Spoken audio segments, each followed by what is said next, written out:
વર્ષની બાળકીની દીક્ષા રોકવાનો મામલો।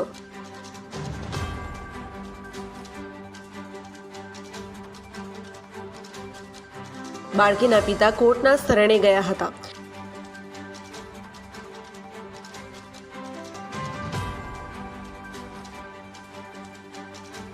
સુરત ફેમિલી કોર્ટમાં પિતાની તાત્કાલિક અરજી કરાઈ હતી।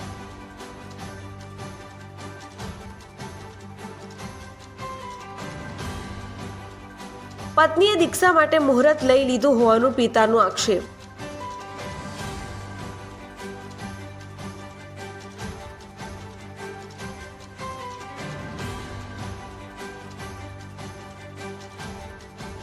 બાળકી નાની છે, મોટી થયા બાદ દીક્ષા બાબત ચર્ચા કરવાની પિતાની માંગ।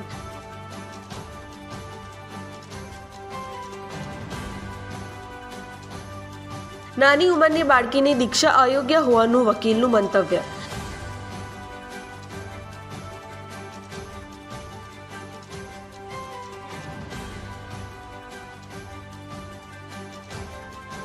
દીક્ષા પર મનાઈ મુકાય તે માટે કોર્ટમાં જોરદાર દલીલો થશે।